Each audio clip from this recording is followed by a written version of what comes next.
and welcome to the Hoop Collective podcast. We talk about the NBA, which we're doing on Sunday evening. Joining me from New York City, a rare moment when he's home, Tim Bontemps. Hello, everybody. Joining me from Dallas, Texas, where he's always home, is Ben MacMahon.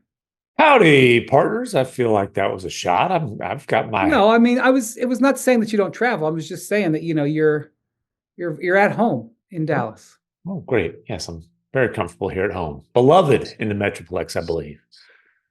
I'm not sure I would go that far. Speaking of the Metroplex, we're going to spend a little time on I-35 here on this here podcast, as they might say down there. We're going to start way up north. Minnesota Timberwolves played the Boston Celtics in a highly entertaining game on Sunday afternoon. They were behind by 7 or 8 points in the fourth quarter, came back and actually had the ball with a chance to tie or win in the last 5 seconds. And there was a little hot potato going on. They didn't get a shot off. A frustrating way for the game to end. But they have now lost, I believe, 5 out of 7 games. Mm-hmm. And they have fallen to 8-8, which in the East would be a great position, but in the Western Conference is a little bit concerning for a team that was basically essentially tied for the best record in the West last year. I know they ended up with the 3 seed, but they were essentially tied and had high expectations this year after the Julius Randle trade. And they're just spinning their wheels a little bit. I guess you could argue, I know you just spent some time there, MacMahon.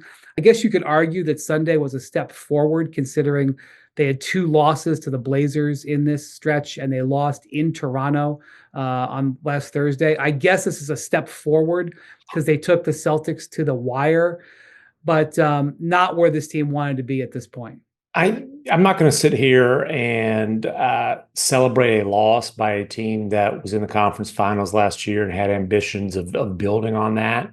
I am going to say that their performance in Boston, and they were down double figures in the third quarter. The fact that they came back in that game, they competed, they stayed together. I'm going to say that is evidence that this whole thing is not completely falling apart, which, given what we saw late in that game against Toronto, there were legitimate concerns about the spirit of the Timberwolves, and it was an interesting situation.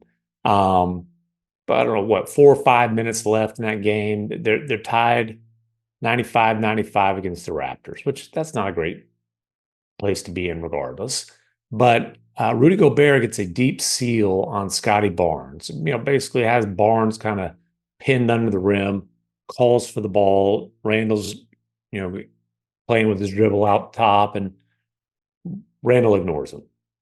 Gobert stands there. Randall ignores him. Gobert stages a bit of a silent protest and takes his sweet time getting out of the paint. So sweet that it was a 3-second violation. And then takes a frustration foul on the other end. Ants barking at him. And it was a bad look. And it was also kind of one of the weird things of modern day media and budgets and all that. There wasn't any Minnesota media at the game.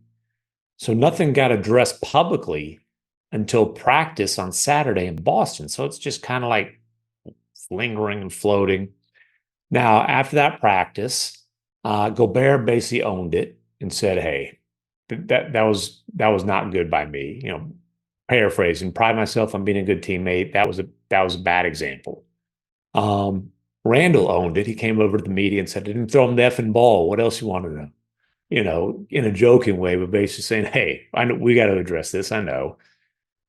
They both said they didn't have any issues with each other, but that was it was a bad chemistry moment. Just to add something to it. It was, as you mentioned, it was a tie game with 5 minutes to go. And after that happened, you had Gobert, staring down Randall, cost him a possession. You had Ant barking at Gobert, and they allowed an 11-1 run, which basically ended the game. They fell apart. Yes. And it was one of those situations where nobody was right. Should Randall have thrown the ball? I think you can argue he should have. Now, hey, is Gobert going to catch, turn, and finish over Scotty Barnes? Are you certain of that? I don't know, but I think you've got to. I don't know. He was in that particular moment, he was pretty deeply sealed. He probably would have. He had him pretty well buried. I think you've got the ball there. But the time. It is possible that the play call was for a Randall ISO there. Sure. And okay, so could Was Randall probably in the wrong? Sure. Was Gobert in the wronger, if that's a word? Yes.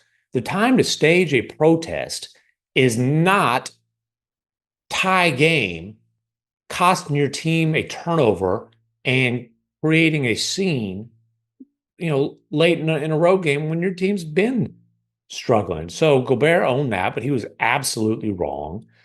And I don't know. I don't know. Was it wrong of him to jump on Gobert in that moment?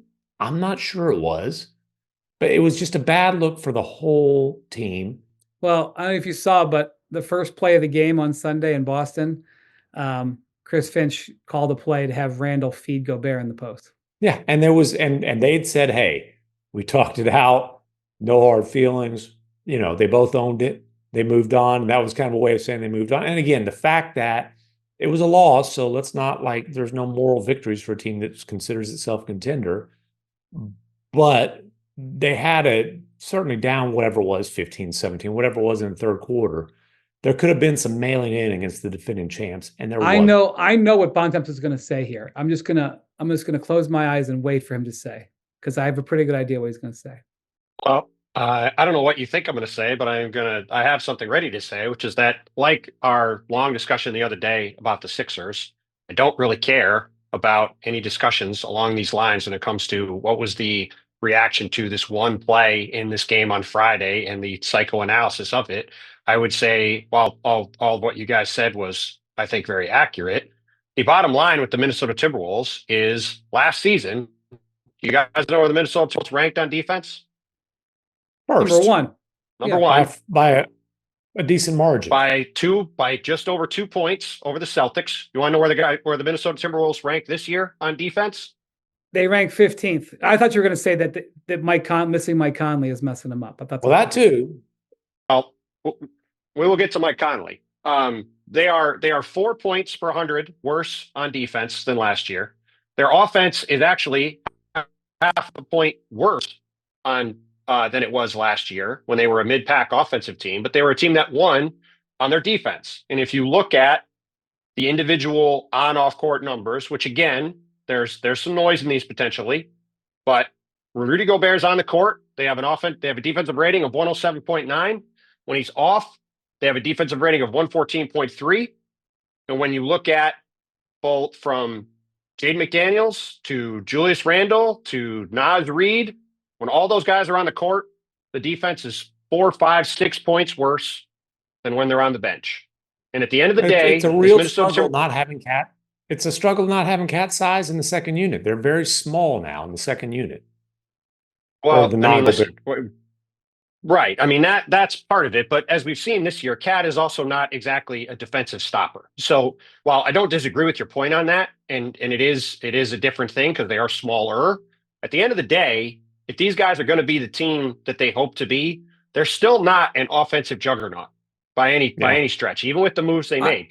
They're going to have to be far better on defense. And the other thing, to Brian's point, I know Mike Conley did not play today, but Mike Conley is shooting 32% on twos, and he's shooting 33% from the three-point line. If Mike Conley is not going to be the impact player he's been since he arrived in Minnesota, I don't see how this team is going to recreate what they did last year, because we have talked about it a lot. The moment things changed for Minnesota was when D'Angelo Russell was taken out of the organization and Mike Conley was put in. And if he's going to play at this level, and obviously he didn't play today, Rob Dillingham had probably his best game of the season so far. But still, if he's going to be struggling like this, that's going to be very difficult for the Timberwolves to overcome, because then their offense just becomes Ant dribbling the air out of the ball and Julius Randle dribbling the air out of the ball and taking turns doing it. And that's just not going to be good enough for this team to be a conference finals or finals team, which is what they certainly didn't make the Cat trade thinking they were going to take a step back. They were repositioning their team a little bit, but they got two very good players back. The goal was to still be competitive, and they're sitting at 500, and the defense in particular has taken a massive step back. Here's what's interesting. I've got a whole packet of information here, and I won't go over all of it because it's really granular, where their defense is bad in two areas. One is in transition, but the other is they're getting crushed in the paint The paint scoring that they're allowing is 25th in the league coming into the weekend. I don't have the updated numbers, but coming into the weekend, they were 25th in the league in paint defense. So obviously they're 15th in overall. They're worse on the interior. They got the 4-time MVP protecting the paint. So I'd have to have a long conversation with Timberwolves coaching staff or somebody on their organization to educate me why they think that number is there. But it does support the theory that not having Towns in there is negatively affecting them. Even though Towns is not a strong individual defender, I do think he did, like MacMahon said, I do think they found a spot last year with him where he was good. I mean, one of the crazy numbers that I found when Bontemps and I wrote about Towns 2 weeks ago in our weekly column was how good Towns' numbers were when he was on the court with Naz Reid. When they had he and Naz Reid on the court together, they were actually better defensively than their team average that was number one in the year. And again, I'm not in tune enough with the Timberwolves. As you know, I can't watch a lot of their games because I'm blacked out. I would need to really talk to some scouts to be able to say that. A simple part of it is they were matching up against second units. That's but they were faring very well against those second units. Right. The other thing I'll say is, when they made their move for Donte DiVincenzo, who was coming into today shooting 31%, I think, on threes. I think he maybe had a decent day today, but he's not been shooting well. They wanted to get their 3-point numbers up because last year, even though they weren't a great offensive team, they were getting outscored a lot at the 3-point line. And so coming into this year, they really, as was highly covered in the league, they want Ant to shoot a ton of threes, and he is shooting them very well and shooting them at a high volume. And DiVincenzo is shooting them at a high volume and not shooting them well. But they have soared up. They've gone from 23rd in the league in 3-point attempts per game to 5th. And not only that, but their percentage is pretty good. I don't have it updated at the second. Coming into today, though, I think they were in the top 10 in percentage. And so that was their game plan. That wasn't something that is happening by fluke. Like, they came into the season saying this is what we want to do. Wolves are fifth in attempts and 7th in percentages after today's game. Actually tied for 6th with Golden State. Okay, so that's exactly what they wanted. Like, if you'd have told the Wolves in mid-October that at end of November, those two stats, I think they would have been like, well, that's exactly what we were hoping for. That's why we did the DiVincenzo trade. But it hasn't resulted in better offense. Mm-hmm. And again, I'd have to really dig down and speak to people in Minnesota on why that is. But they're getting the results that they want with some of their roster changes and strategy changes, and it's not resulting in wins. Well, I think with Ant, the 3-point volume is way up. Way down is the volume at the rim. And he's gone a couple of years ago, 30% of his shots came within 3 feet of the rim. That's down to 16% now. Wow, that's good. It went from 29.5, 22.8, 15.9. And I thought the last play against Boston was kind of a perfect example because they're down 2, and I think there was 7 seconds left when they called the timeout. Ant gets the ball and he's ISO'd on Jaylen Brown on the left wing, and he gets a little half step on Brown, gets into the paint, and then instead of going up and trying to finish at the rim, where obviously Ant is a phenomenal athlete, with touch, with strength, all those kind of things, he sprayed it out into the corner. I think it was DiVincenzo in the corner. I might be wrong, but it wasn't like an open look. It was McDaniels in the corner. McDaniels, okay. And then that turned into a swing to Naz, who didn't get the shot off in time and missed it anyway. And that's a perfect situation where it's like, Ant has been a very good volume 3-point shooter, but I want Ant also doing all the stuff that has been his bread and butter since he came in the league, and that is attacking the rim and being one of the most dynamic finishers in the league. If you're doubling your 3-point shots, which is what he's doing, and you're taking the same amount of shots overall, which is the case, the shots have to come from somewhere, right? Right, but we're talking a lot about their offense, and their defense is the problem. You're right. They went from first in the league in defense to middle of the pack in defense, and they went from one of the best teams in the league to a 500 team. That is what has to change. Now, again, they don't have Karl Towns, who also, as we have said repeatedly, he's not Rudy Gobert. That's why they traded for Rudy Gobert in the first place. So while I agree that having him, and he wasn't a good role last year, and he did play well in the role he was in, that should not have dropped this team from first to 15th in defense. So they have to find a way to improve their defense because their offense only has so much helium in it. For the things that Rudy Gobert is good at, he is very good at certain things on offense. He also has very serious flaws. Jaden McDaniels is a guy who has not shot the ball the way they would have hoped for since signing him to that contract.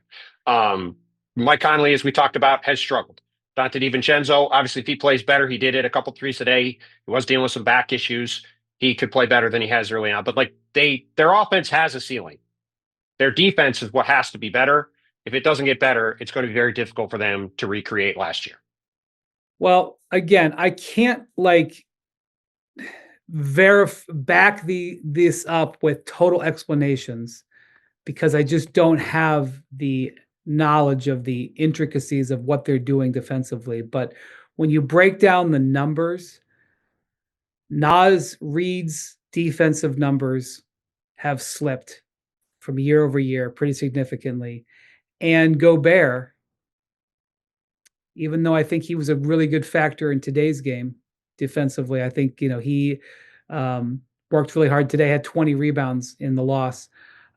Gobert's defensive rating has slipped quite a bit year over year. Now, again, it's not necessarily a commentary on him. No, it hasn't. No, it hasn't. His defensive rating last year was 104. We talked about this earlier. I went through them all. His defensive rating last year was 106.7, and his defensive rating this year is 107.9. So it's gone down a point. So I got defensive rating last year 110, and last year 104, and this year 110. Well, on NBA.com, that is not what it is. But again, as I went through earlier, the issue are, like you said, Naz Reid to Julius Randle to Jaden McDaniels. When those guys are on the court, the numbers are much worse than when they're on the bench. Right. So also, that crew of guys has to be better, which goes to the second unit stuff that MacMahon and you have both talked about. Well, also, if you look at the sub out of Karl Towns with Randle, because no matter what you want to talk about their individual defensive attributes, the way they figured out how to use Towns within the team concept, they haven't been able to use Randle that way. Here's a stat that I think tells you that Bontemps, the USWB, has a decent point, which that should be aggregated. It is absolutely breaking news. The Wolves are 0-6 when they don't score more than 110 points in a game this year. They were 16-16 in those games last year. So, they could win, and they did win a fair amount of games when their offense was muddy last year. No, I'm not debating with Bontemps at all. Of course, when your defense goes from 1 to 15th, you're not going to be the same team. And by the way, to your point about the interior defense, you look at today's game, right? The Celtics, who I think are going to get Kristaps Porzingis back sometime fairly soon. He looked great warming up on the court Tuesday before the Cavs game in Boston. I watched his workout. If you didn't know he was injured and out, you would have thought he was getting ready to play. He was moving around, catching on the move. It looked great moving around. But the Celtics shot 56 threes today out of 87 total shots, which is obviously a huge percentage of threes.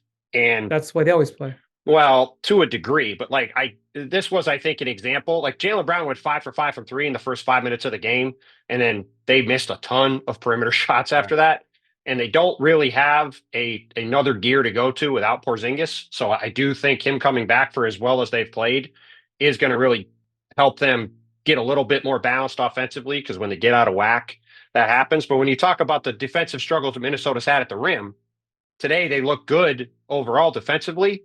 And the Celtics did shoot a high percentage from 3. They shot 38% of 56 attempts. That's really good. But if you only take 30 shots in the paint and you're playing a team that's struggled to defend in the paint, naturally, that is going to be a game where it does play away from the things Minnesota has struggled with of late. Yeah. Boston, by the way, has won 5 in a row. So they have the longest win streak in the league now. So we're heading down I-35, down Texas way, right past MacMahon in Dallas to San Antonio, where I think we should point out that the Spurs, after getting a really quality win over the Golden State Warriors on Saturday night, have crawled above 500, 9-8. Ooh, 43.4 win pace. I'm going to be eating good, old Bontemps. We'll see. Should establish where the bet payoff is going to be. I mean, like, is there going to be a? We got a lot of time to sort it out still. It's better for the pod for it to once they hit the 30, once they hit the 31.5 over under, we can settle off. out. Soon it's going to be a 10.5 over under the rate this is going. I will say that when we discuss this in the group chat, MacMahon also tries to lower the over under. It's not just every time, time, without fail. Well, all I know is these boys have won themselves 3 straight, 5 of 7. Listen, obviously not an ideal an unfortunate situation for Mitch Johnson to be cutting his head coaching teeth, but he's done a really nice job since having to step into that seat with Pop recovering. And I think that Chris Paul and Harrison Barnes have, their veteran presence and savvy and all that stuff has had an impact. And I always botch the guy's first name. Help me out. Stephon Castle. Thank you. Just call him Steph. Because you've been saying Stephen way too many. I screwed it up and I got a call from the Spurs. Yes, that's what anyway. And ever since I've just been calling him Steph Castle. You can also just call him Stephon Castle, which is his name. It's not that hard. Point being, we're going to learn how to say this guy's name because he's really good. Really good player, and you can't necessarily always see it looking at the box score. He definitely has had some good shooting nights lately, but his shooting numbers overall are not good. He just is a winner. He's a national champion at UConn. He's a hell of a defensive player.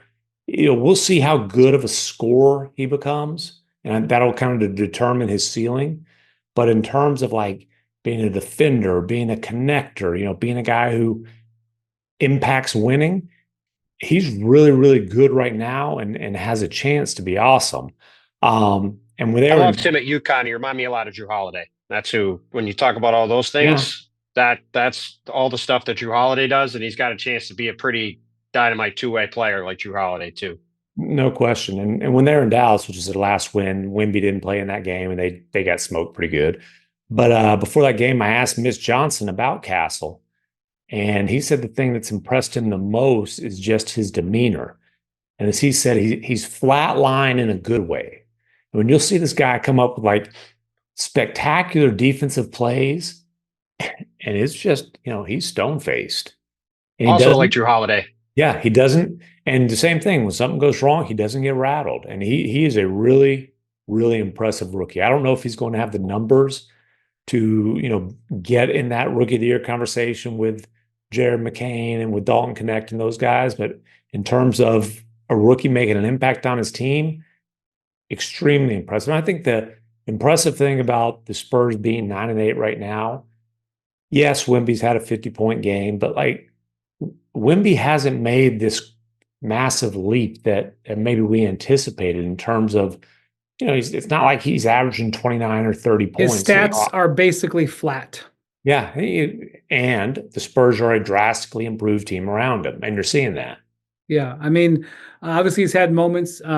His stats are basically flat. Not what I was expecting. I was expecting him to go further. There were, he was sort of penciled in as the most improved player, right? Mm-hmm. Like, isn't that what everybody was just assuming? And he might still do that. But I'll just tell you that, right now he's averaging 22.9. Last year he averaged 21.4. So 1.5 points. It's not nothing. Same amount of blocks, same amount of turnovers, slightly less assists, same amount of rebounds.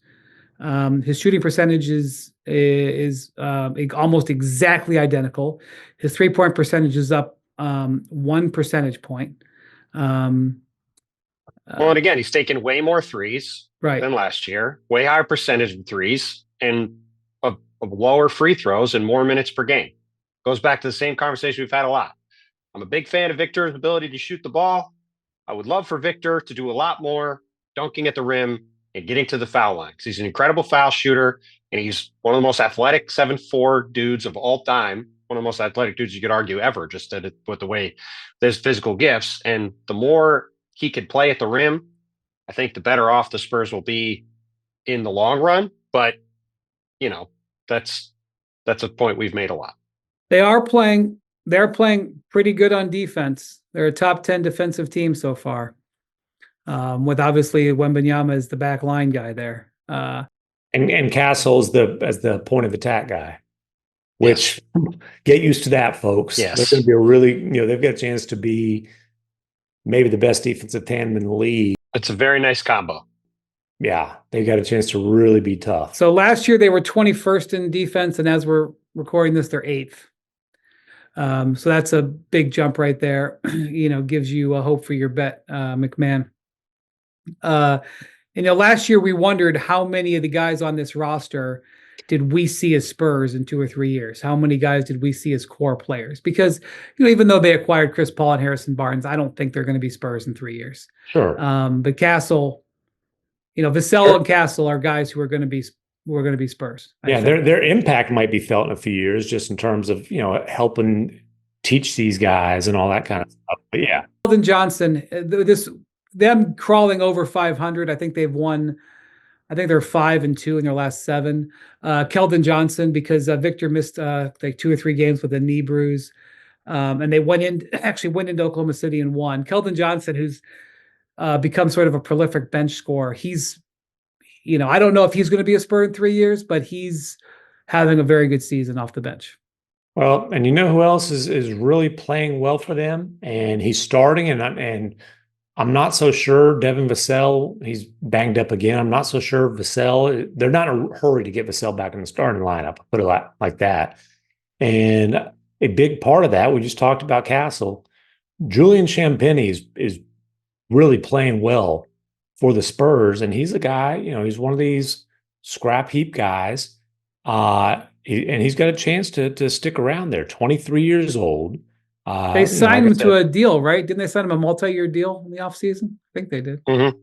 Yeah, and these, obviously the Spurs during their heyday, they hit on guys like this. They hit on the Bruce Bowens, the guys that are off the scrap heap that become not foundation players, but complementary core players. I think he's got a chance to be that. A guy who's can shoot the ball a little bit. 6'8", 220, plays hard, plays smart, and again, their starting lineup, the group that they have starting games now that doesn't include Vassell. We're talking about CP3 and Barnes, the 2 vets, with Champagnie, Wemby, and Castle. They are now plus 55 in 87 minutes. Still small sample size, but that is pretty impressive. And I tell you what, can I get like a meal for every win? Let's redo this bet. Let's do it by every win is a meal. Every win they come up short, I would buy you a meal. Every win they go over 29.5, you buy me a meal. Wow, he's really 29.5. Okay. Yeah. This joke is going to get old he's now. really feeling good, Bontemps, about this. Like this is the pride before the fall here. My God. Well, part of it is, Wemby missed some time. Trey Jones also missed some time. He's back and he's playing pretty well. I do think he's a really solid backup point guard. But again, it's just, I really think that CP3 and Barnes, it's not just their production in the box score, which is solid, but I just think they help a bunch of kids so much. I think they would help Wemby more if Wemby would mix in an occasional roll to the basket instead of popping every time. Yeah, that's what actually our guy Michael C. Wright did a very good story on the relationship between Chris Paul and Victor Wembanyama. I think it came out in the last 4 or 5 days. And that's one of the things that Chris Paul talked about. He's like, there's a few things about Victor that I'm not used to. One, he's the big man who defends 1 through 5. He goes, I've never played with a guy like that. He goes, I've also never set screens for my center. Right. Which he is doing. But he's like, yeah, everybody just assumed it was going to be lob, lob, lob. And he goes, yeah, if he's open on some lobs, I'll throw it to him. But, I don't just throw him lobs. And the game where Victor scored 50, which was against the Wizards, but Right. I think Chris Paul had 4 different assists in that game to Victor for threes. Yeah, he was 8 of 16 from 3 in that game. Yeah, I think 4 of the makes were from Chris Paul. Yeah, I just don't think he should ever be shooting 16 threes in a game. I know, man, and I'm telling you, this is what they've been telling him. They've been telling him for a decade. Listen, Victor, as we've talked about before, one Victor's maybe greatest strength is his self-confidence and self-belief, and I understand that. I just long term, I just would like a little bit more balance there. You know who's a pretty good roller? Oh, Steph Castle. He's had some big time finishes off of rolls. He's a big time athlete. Yeah, he really is. I don't know about anybody else on the roster, but he and Victor will both be there for a long time, and we'll see how the Spurs continue to fill it out around him. But that's as you said before, MacMahon, as a point of attack duo and pick and roll coverage, you'll do a lot worse. Yeah, than Steph Castle and Vic going forward. One thing that maybe the Spurs should do is they should put Giannis Antetokounmpo highlights on a loop in the practice facility. Like, I know they got that real fancy practice facility. I don't know if there's like screens right at Victor's I'm sure there are. Locker. Because one thing that Giannis is doing this year, like he realizes that the Bucks are they can't mess around. And like over this last few weeks, Giannis is basically like, all right, I'm just going to the basket. I'm just going to the basket. He is shooting the highest percentage of his shots of his career, basically at the basket. And his mid-range shots have come way down. And I'm not saying that's how Giannis should play. I'm not saying that's how Victor should play, but I think the sentiment is something that the Victor could appreciate. I agree with that. And I would say, somebody from Omaha is calling me. Is that you, Wendy? I would say that 20-year-old skinny Giannis wasn't able to attack the rim like this. Giannis, after living in the weight room and really developing his physique to being this Greek god, so to speak, he's hard to keep out. He's hard to keep away from the rim.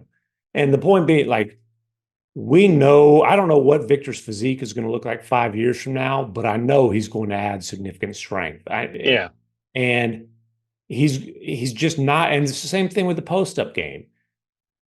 Saying, hey, Victor should post up more, it's great, except for he's not able to establish the position to be operating where you want him to as a post-up player right now. Guys get under him. Obviously, he's got an extremely high center of gravity. And so as he develops strength, not just like, I don't know if he's going to develop, the beach body that Giannis has, but as he develops core strength, I hope that he's going to be around the rim much more often. And he's also taller than Giannis. He doesn't like have a half foot, which is amazing. Right. Did you see that photo that made the rounds over the last 24 hours of Draymond defending? Yeah. Now, it's not like they're not both standing, straight up with their backs to the wall. Draymond is sort of trying to get leverage on him, so he's sort of got his feet spread out. He's a little bit lower than his actually true height, but Victor's got 18 inches on him. Yes. In this, as Draymond's trying to defend him. It's crazy. But again, there's no way that you're not running a play for Vic to post up Draymond, because there's no way. But that's exactly, Draymond's actually doing good defense there. He's saying, I'm not letting you move me, and I'm going to move you. Yeah, you can try to get him the ball right around the restricted area of the block, and Draymond's going to say, no. You're going right over here. Right. And you can take that little 18-foot turnaround if you want. Which Victor would probably tell you is what is the reason he's saying, my shot is indefensible from 3-point range too. You can't and it's a higher, efficient shot. So, he's, I think throughout Victor's whole life, people have said the taller you are, every step you closer to the basket, your advantage increases. And Victor has said, my advantage extends all the way back because if you can't defend my shot back here, it's potentially a better shot than me trying to go in there. Which is also where the pick and roll with Chris Paul creating the advantage. And, if they're bumping you on the roll, those should be called fouls, where if they're not able to be physical with you en route and you're catching the ball at 12 feet high at the rim, that should be a pretty difficult play to defend. And I do think that's an underutilized to Bontemps' point. He is averaging. Last year he averaged 5 free throws a game. This year he's averaging 3.5 free throws. And the not thing with Victor, what you're looking for. He doesn't necessarily you don't necessarily need to have him become Jokic, where hey, we just want to run post ups for Jokic and run our offense through that, and that's awesome. You definitely want him to be able to, okay, if you want to switch pick and rolls and put a smallish guard on me, I'm definitely going to go down low, catch it, and just turn around and get easy buckets off that. You just want him to be able to punish switches as a post-up player at least. By the way, I mentioned Giannis earlier. Last year, 25% of his shots were from 3 to 10 feet. This year, 16%, 3 to 10 feet. And he's up 5 or 6%, shooting like 57-ish% of his shots 0 to 3 feet. And if you've watched him play, then they've won, I think, 6 of 7 or 5 of 6. No, they keep stacking them up, and they've almost dug themselves all the way back, out of that. Because they're in the East. But sure. Well, they had this soft stretch of their schedule, like we talked about, and they've taken advantage of it and got themselves back to the level. Go watch Giannis highlights, any Giannis highlight package from the last 10 days. It's all dunks. He's just running to the rim. All right, we're going up by 35. Can't be bothered to stop in Dallas. The Oklahoma City Thunder are 12-4. They lost at home to the Spurs in this last week without Wembanyama. That was a surprise. No, that was in San Antonio right after. Oh, it was in San Antonio. You're correct. They lost at home to the Mavs without Luka. That's what it was. And now, in the defense of the Spurs, they obviously were tiny and didn't have Caruso in that game, but still.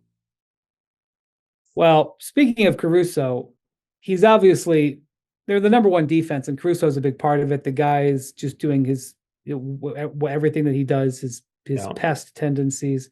But he's shooting 35%. Caruso he could make some more shots. They've got two things that they've got to deal with. One is their rebounding, obviously, because exacerbated by the fact that they just got Isaiah Hartenstein back, and that Chet Holmgren went down about 2 weeks ago.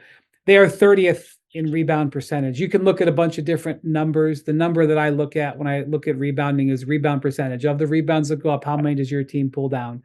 They are dead last, and they're right at the bottom in defense and offense. Some teams, can look bad defensive rebounding, but there's a possession advantage because they have good offensive rebounding, or they have offensive rebounding tendencies.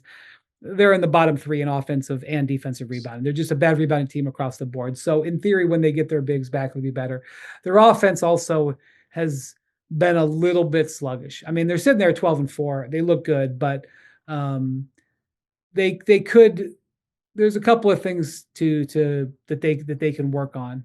Well, and not surprisingly, in his first game back on the floor in 28 minutes, Isaiah Hartenstein had 14 rebounds and did exactly what they signed him to do. And he and Chet Holmgren are the only guys on the team with more than 7 rebounds a game. If the two of them are playing for 48 minutes, like the Thunder envisioned, the rebounding issue goes away. Much bigger concern than the 35% shooting overall for Alex Caruso is the fact that he's shooting 20% from 3 on 3 attempts a game. Now, the Thunder, when they traded for him, envisioned Alex Caruso being a guy who can close games for them. And he still can close games for them because he does a lot of things well. Josh Giddey, as we talked about, was a guy who needed to have the ball in his hands, did not defend, did not shoot. Well, most importantly, nobody defended him. Well, that's what I'm saying. He hit some shots, but nobody worried about defending him. Right. If Caruso was going to shoot 20% from three on 3 attempts a game, he is also not going to be guarded. And while he does a lot of extra things well, and he is plus as he always is when he's on the court this year for the Thunder, they didn't trade for him to shoot 20% from three. So that is something to monitor there. And look, you saw it in both those losses. The Thunder, we talked about the Thunder have all these athletic, long guys. They can play small, they can switch. But if you're playing that small for 48 minutes a game, you're just going to get worn down by teams over time, especially when you're not hitting threes and they're shooting for 34% for the year from three. So you put together not hitting threes and being small and giving up a ton of rebounds in the paint, that was going to be a struggle. And that's why getting Hartenstein back when they did was so important. If he can get back to being one of the better rebounders in the league, like he was last year and like he showed in the first game, again, a lot of this stuff is going to quickly subside for them. Yeah, I mean, Isaiah Joe isn't making threes. I mean, his percentage is down. I mean, they signed to a multi-year deal in the offseason. His percentage is down. Shai Gilgeous-Alexander, I know he's not a high-volume three-point shooter, but he has been shooting more than in the past, and he's down on threes. As you mentioned, Caruso. They're not shooting the ball great. Lou Dort actually is doing okay, and Aaron Wiggins who's the guy who keeps winning more minutes, by the way. Those guys are shooting pretty well, but some of their higher volume three-point shooters are not getting it done so far to what they need. And Shai's been, I feel like it's a kind of an experimental phase where he's been a much more of a volume three-point shooter than in the past. And it's not necessarily working. Certainly you understand the potential benefits if he can become an efficient three-point shooter. And then it's like, what do you do with this guy? But I kind of felt like that was already a question. Like, what the hell do you do with this guy who is one of, if not the most efficient mid-range shooter in the league? I say one of, because I think you have to at least put Kevin Durant's name in that conversation, as well as his ability to finish in the paint. He's got all those crazy, funky finishes, and his ability to get to the line. There's been a lot of discussion, actually, about getting to the line with the Oklahoma City Thunder. Oh, yes. Recently. There's been a lot of grumbling about how infrequently they get to the line, especially they're 29th in the league in free throw rate. And that is something that has been, I think, Daigneault has been very publicly puzzled by that. Well, they're 29th in free throw rate and they're number 1 in drives. Yes. Now, this is one of those stats I'm going to tell you, having experience, because this is one of the things that teams lean on over the decades. They will, when they're upset about their free throw numbers, they will produce their drive stats or produce their shots in the paint stats and say that one should equal the other, that if we're driving all the time, we should get more fouls. I will just tell you my experiences that 1 + 1 doesn't always equal 2 there. Just because a team is a high or a more, it's rarely teams, it's more players that are high drive teams. Individual players who some guys drive a lot, but their style is to pull up, and it calculates as a drive, but then it's not really.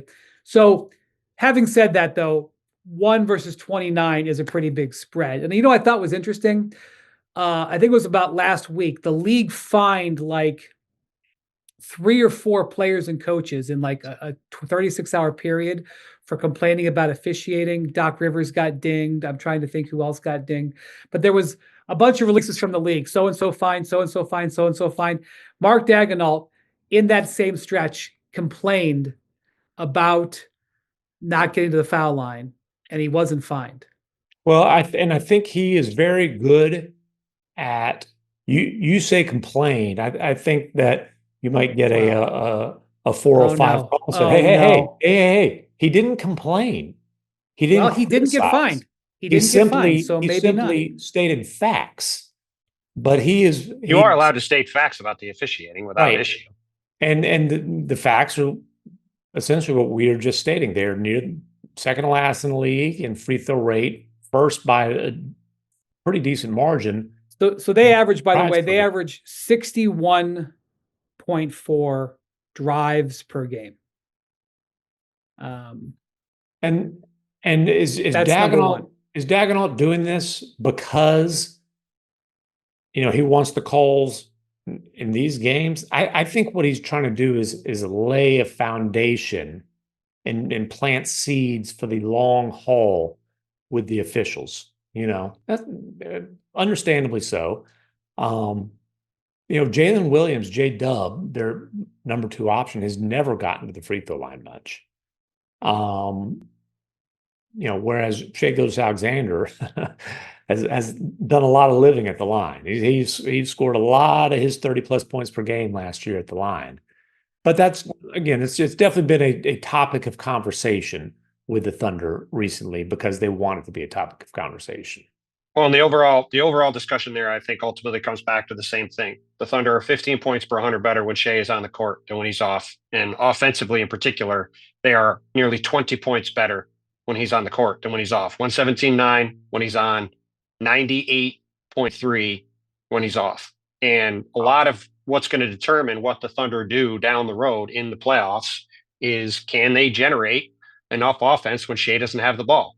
We saw last year in the playoffs, I mean, MacMahon was at that series when they played the Thunder, or when they played the Mavs. Yes, they got open threes in that series that they didn't hit, and they'll say TJ Washington and Derek Jones hit shots and we didn't, which is true.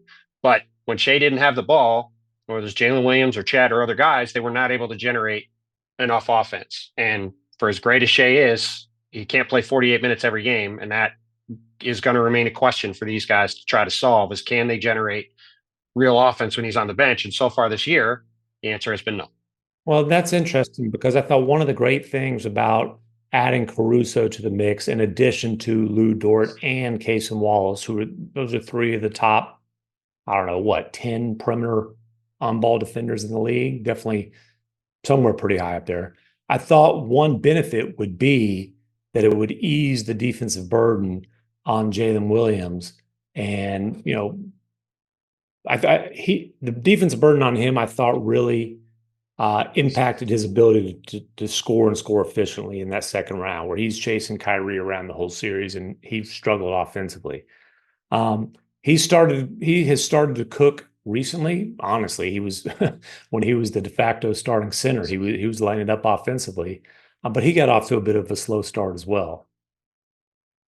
Yeah. So let me sort of make my point here on the drives. So the Thunder, 61 drives a game, 29th in free throw rate. Memphis Grizzlies, 57 drives a game, 4th in the league in free throw rate. So you look at that, and if you're the Thunder, you're going crazy. And then you look at the Bulls, who are 4th in the league in drives per game. I think they're 25th or 26th in free throws per game. Yeah. So, and they lost. That's because who was the Bull who got to the line the most often? He's playing for the Sacramento Kings now, DeMar DeRozan. But drawing free throws, drawing fouls is an art. SGA is one of the best artists of that genre. That's true. Trivia question. Ooh, was it quiz? Can ask this question to executives in the league just to get their blood boiling.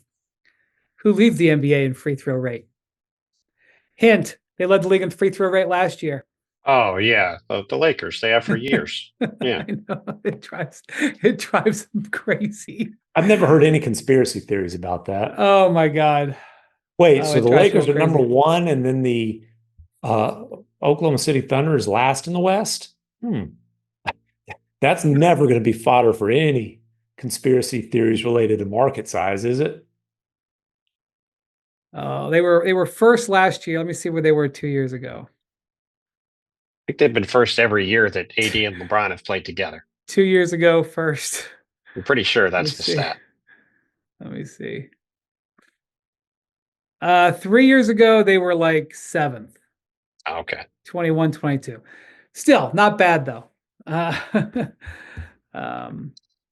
right, before we go, finally some good news out of New Orleans on Sunday. They put out a an injury report that didn't have CJ McCollum and DeJounte Murray listed as out. Yeah. DeJounte Murray was listed as doubtful for Monday, which implies he's getting closer. CJ McCollum, I think, was listed as questionable. So the hope that both of those guys could get back, which would be a huge lift for them, considering what they've had to do at the guard position. The thing about them, Shams reported, I believe it was on Friday, that Zion Williamson has had 2 PRP injections since having his hamstring injury. The second, which I think was scheduled for Friday. Generally, I'm not a doctor, but generally when you have PRP, you then have to shut it down for a while. So basically, what Shams was saying is Zion's not coming back anytime soon. Everybody's terrified to put any kind of timetable on Zion because you just don't know. But I think when the injury happened, it was a 4 to 6 week window, and I think you can retire that. It's been 2 weeks. He will not be back in just 2 weeks. It will be much longer than that. And they are free falling in the West. I think they're 4-13. I'm not sure if they play tonight. They do not. That's why he's questionable for tomorrow. Yeah, that's right. So the problem is in the Western Conference, if you're 4-13, even if you get these guys back, you can play 600 basketball and maybe not be able to get to 10th at this point. And so that's the reality that they have. They're still playing very hard. They played, and they're on the West Coast right now, and make that as worse. They played the Warriors hard and lost on Friday night. Came all the way down to the end. All they have is moral victories at this point. And but Bontemps, 2 of their players did something interesting. Both Zion and then the Athletic reported on Sunday that Brandon Ingram have left their agents in the last few days, which is also interesting. So good news for the Pelicans, but reality is it? Well, the good news is that the return of CJ McCollum and the hopefully for them soon to be return of DeJounte Murray. But I mean, is it? Listen, that's not good. That's not good news to get players back from injury. Well, I know where he's going. I just saw the Pelicans, and I saw them get smoked and it was the Pelicans leftovers. Ingram played, Murphy played, but nobody else facing the rotation. Birmingham Squadron, I believe Bontemps was calling them. Yes, they're. It was so bad that Jay Kidd for the last few minutes is just like, we can't run up the score. I know the NBA Cup point differential is a thing, but we can't. He felt bad. He said, we're not trying to embarrass anybody. They cleared the bench for the last 3 minutes of an NBA Cup game and dribbled out the shot clock on their last possession because he was just like, this isn't right. They were also up by 41. I do think they had enough points in the bank from the game that it was okay. I mean, again, if the Rockets lose a game, point differential is going to be close. My point is this. I just saw the Pelicans leftovers. The other teams in their group get to play the Pelicans. That's the problem. Also, yes. Also, so I talked to a lot of people. There's obviously a bunch of scouts and folks at each game. Talked to a lot of people that night. I've talked to some people since then about the Pelicans, and there's 2 questions that keep coming up. The first one is, hey, should they just pull the plug this season? Like if there is a good season to be bad, it's this one. And they've got a hell of a head start on being bad. Should they pull the plug? And look, you can say, well, trade veterans. Well, the problem is, they've tried to trade Ingram. They couldn't, can you trade CJ on that contract? I don't know. But that's the first question. Should they just pull the plug and be thinking lottery odds and forget about trying to scratch and claw to maybe possibly qualify for a butt end of a play-in scenario? And the other question is it time for them to get the hell out of the Zion business? And, that is... How do you get out of the Zion business? By cutting him? Two ways. There's 2 potential ways. The preferable way... He's not getting cut. Let's just end that. Okay, hold on. Well, why? Hold on. Because cutting him... Lay out the potential scenarios. Okay. Scenario A, the preferable scenario, is trade him and get value for him. I think that's going to be extremely difficult to do given his injury history, given the fact that he looked far less explosive than he had been in the past and a little bit that he played this year. Look at his rim finishing numbers. They are mediocre. And if he's a mediocre rim finisher, and also given the fact that he is a perennial first team all IAS guy, it's always something with him. And very rarely is it involving anything to do with basketball. So I think getting any kind of reasonable value for him in a trade is difficult. Now, hey, the contract was made to be cuttable. Okay, so you can't just say you can't cut it. The contract was written to be cuttable. I didn't say you can't cut His him. contract is, in fact, not guaranteed going forward. And Bobby Marks sent us this stuff as a reminder. I'm just going to read the protections. 20% if he satisfies the weigh-in criteria during the 24-25 season. 20% guaranteed.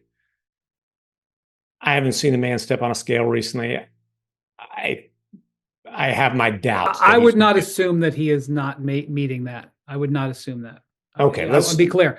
I would not assume he's not meeting that. So that's a lot of knots. I'm just saying, don't assume that he hasn't met that clause. I would not assume that. Okay, for the sake of discussion, let's say he does manage to meet that, and he 20% guaranteed. To get another 20% guaranteed, he's got to play at least 41 games. Another 20%, 51. This is for next season. I'm sorry, another 40% guaranteed if he hits 41 games. This is for next season. Yes. Do you think Zion's playing 41 games this year? This is just a lot of discussion about something that's not going to happen. I understand your point, but it doesn't make sense for the Pelicans to cut him, even if everything you're saying is correct. Why? Does it make sense to pay him $42 million next year, to pay him $45 million the year after that, to pay him, I'm sorry, I skipped. If you want to say 39 and a half, 42, and then 45. Listen, all your points about cutting Zion are reasonable. They're all fair. Obviously, he's missed a ton of time with injuries. We've talked about the comparison with him and Joel before, where if you're building a foundation of a team around a guy who you never know if he's going to be available, it's very difficult to get where you want to go ultimately as a franchise, right? Zion is not even the player that Joel is. Last year, he played 70 games. He didn't sniff the All-Star team. He didn't sniff an All-NBA team, right? So I understand all of that. However, cutting him doesn't really do you any good, because if he's already not playing now anyway, then if you really want to try to get out of the business, then get him on the court, have him play, and then try to extract some value out of him in a trade sometime over the next couple of years. Because it's not changing anything for the Pelicans whether you cut him or not.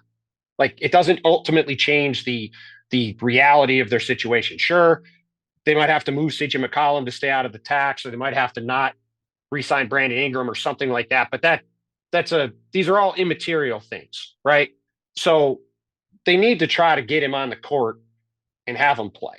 That's the first part of this thing. You know what? That reminds me of one of the great tweets in recent NBA history. I guess recent NBA history by his teammate. I'm trying, Jennifer.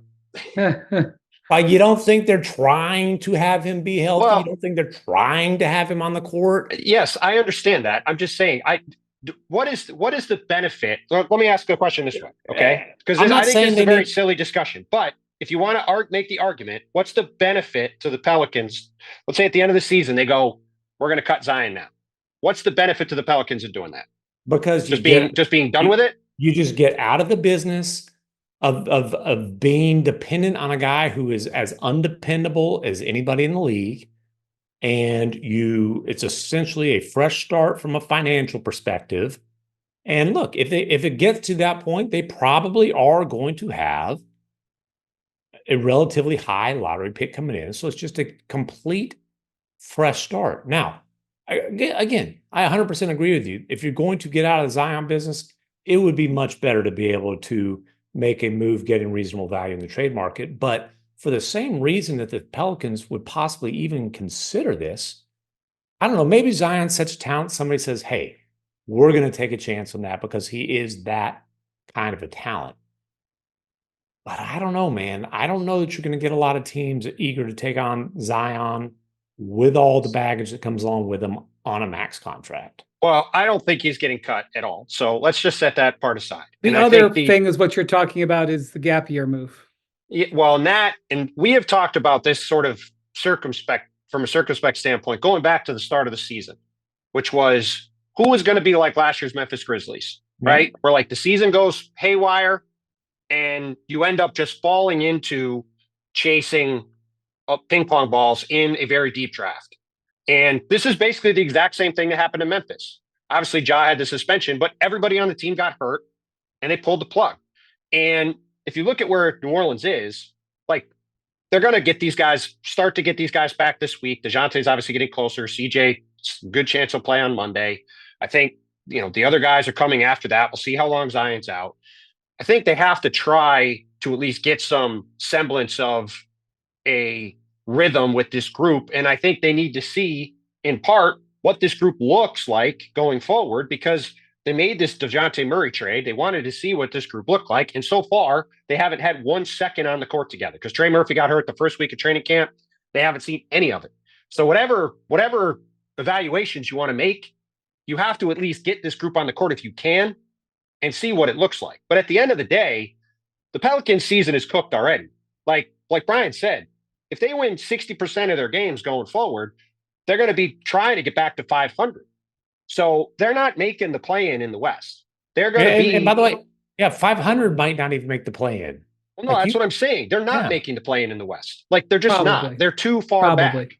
Probably. I'm going to say now the odds are very well stacked up against them. It's just the thing about it is that even playing 600 ball, even if they were full power, was going to be difficult because of how tough the West is. Not just them, what their competition is, but just winning night in and night out. I don't have the exact numbers in front of me right now because I had a computer issue earlier. However, the play-in odds for teams down around 9th and 10th in the West have been somewhere in the neighborhood of 42 or 43 wins for the last week in the West. Okay? So let's just say it's 42 wins from now to the end of the season. The Pelicans have played 17 games. They're 4-13. So they've got 65 games to go. They've got to go 38-27 to get to 42-40. That's well above. That's a 50-win pace or higher for the season. They're not going to do that. They're just not in the Western Conference. They don't have everybody back yet. They don't have Zion back for a while. It's not happening. So we talked about this on Countdown on Friday, and Bob Myers talked a little bit about this. He's not sure. First off, he thinks I think it's ingrained in him that you don't think about pulling the plug on a season in November. I think as someone who's been running a team and competitor, I just don't think that's something. How did they end up with the number 2 overall pick that year? Well, again, Steph played 4 games. I know. Go on. Because he got hurt with 4 games in, and Clay was out for the year. That they lost their two of their best players were gone by the second week of the season. This scenario happened. And I just checked, so it's just to check my math. It is a 48-win pace from today to the end of the season to get to 42 wins. Okay. But my point is, yes, but the reason we brought it up is because that is what the Warriors did. In the case of the Grizzlies, Ja was out and Bane was out. And then they had all the other injuries, but Ja and Bane being out is when they went into the kneel down. Yeah. The Pelicans are getting players back. But they're not getting Zion back anytime soon. I know. But this is what Bob's point was. Bob's point was they're probably a little bit if they get these guys back, they've got a little bit too much to completely go into that mode. Well, they also have, again, there's time to go the other way still. They can make trades later. They can do stuff later. They are now in the position where they're the first of these teams that we thought had a chance to be competitive or was going to be competitive, to be in a position where if this thing goes completely sideways, they could pull the plug and go the other direction. Look, can I say something else before we go? The Sixers are in the same position in the East as of now. We'll see what happens. We'll see what happens with the Sixers. But let me time out. This podcast. Stop. Yes, I will be quiet. So Brian, Philly is now down by 20 points in the third quarter to the Clippers. I have no idea how that game is going to finish. Okay. Maybe they are about to make a comeback and win 12 in a row. I mean, yes, it seems like a safe guess given their 2 stars are out. Okay. If they lose that game, they will be 3-13. their pick is top 6 protected. Oh, yes. They're the Philadelphia top Sixers from now on out. Until they can win some games, they are the Philadelphia top Sixers. Right. Go and on. they don't have anybody out for an extended period in theory. In theory, in theory is the key word there. Yeah. They just don't have their stars in for an extended period. I'm just saying they don't have anyone available for an extended period. I'm just saying though that reality is on somewhere on the horizon. Sure. Now they play in the East. They won't necessarily have to play 600 basketball. It doesn't matter where you play. You're 3-13. You're starting to look at problems. Yes, there's more time for the Pelicans because the West is deeper. You're still 3-13 through 20% of the season. You want to know something crazy? This is, again, we don't have the results of the Sunday games in here, and this is fun with nerds. ESPN Analytics, BPI, Basketball Performance Index. What do you think they have the 76ers playoff percentages of? It's still somewhere around like 60 or 70%, isn't it? 60.9%. Yeah. What do you think they have the New Orleans Pelicans? I would assume it's south of 20% because they were projected to finish 13th or 14th last I saw. Wendy? I don't understand BPI. I would just be guessing. So they put a percentage as far as what a team's No, I know what it is, but I don't. What do you think the percentage chance of the Pelicans making the playoffs is according to just play along and make a prediction? 22%. I guess. 1.1. Yes, they're projected to finish, I think, 14th. Again, I don't have it right up in front of me. Last I looked, I'm not saying that the conversations in New Orleans and the conversations in Philly are the same right now. I am just, as Bontemps put it on the radar, I just want to just top 6 protected. New Orleans is going to get their pick, and they're also probably getting Milwaukee's pick. New Orleans is going to have some swings in this draft, no matter what. They're probably not getting Milwaukee's pick. Milwaukee's pick is going to Brooklyn. Milwaukee's going to lose the pick. I'm sorry, you're correct. New Orleans gets it if it's in the top 4. New Orleans is going to have their pick. Otherwise. Yeah, but in the case of Philly, it's I'm just saying it's something that can now not be completely disregarded. No, they're on their way. They've won 20% of their games through 20% of the season. Well, they haven't played 20% just yet. Okay, close, sure. Like whether they win this game or not, then they've won. If they win this game, they've won 25% of their games through 20% of the season. Either way, it's bad enough that they're one of the worst teams in the league, and you have to at least monitor whether that's the direction that they go in. Well, it depends, and if Embiid's not going to play in back-to-backs, and I don't know. Anyway, we'll talk about whether he plays or not. They haven't won a game with him on the court yet. It's funny that they're getting not funny, but they're getting smoked by the Clippers right now, and it's a game that folks in Oklahoma City are keeping an eye on, I'm sure, because they've got a chance. There's a chance that they might get a lottery pick from both of those teams. But who would have thought that the chance of the 76ers delivering a lottery pick to Oklahoma City with the top 6 protected pick would be better than the chances of an unprotected swap from the Clippers minus Kawhi for who knows how much longer. Well, by the way, another interesting little thing to watch as the season progresses from a draft pick standpoint. The Thunder have an opportunity to swap draft picks this year with either the Clippers or the Rockets, depending on who finishes ahead in the standings. And the Rockets is top 10 protected. Not that I think that's going to come into play. Well, so the Rockets right now are 12-6, and if the Clippers win this game, they'll be 11-7. And that little jockeying race in the standings is going to be something to watch all year, because one of those teams is probably going to be somewhere in the middle of the first round, because they're probably going to be either just missing the playoffs in the play-in or being in the playoffs as a lower seed. Probably. I know Houston's third right now. They're probably not going to finish third, even though they've had a very nice season. And if you're one of those teams that's still accumulating assets, or in the Clippers race trying to rebuild some of their assets, you're either going to get a mid-first round pick in a very deep draft and a chance to add another significant player as a young talent. Look at guys like Jared McCain and Dalton Connect, right? Those guys are mid-first round picks off to really good starts. Or you might have the 29th pick in the first round. You might drop 10, 12, 15 spots in the draft which is a pretty important switch, especially if you're the Clippers, who still owe future picks to the Thunder. If you go from having the 14th pick or the 13th pick to the 28th pick, that's a big swing for you going forward. So that's something that both those teams are certainly going to watch. The Rockets won twice in a row against the Clippers last week. It's something the Thunder are certainly watching because they could end up with 2 more lottery picks on top of all the other stuff they have. All right. All interesting stuff. Thank you for watching the Hoop Collective and listening to Hoop Collective. Thank you to Jackson, our producer. Thank you to Bontemps. Thank you to MacMahon.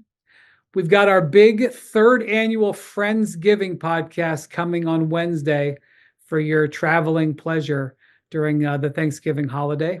We'll be recording that over the next couple of days. We'll have some surprise guests, we hope. And it's always one of our highlights of the year. So thank you very much. We'll talk to you then. Adios, amigos.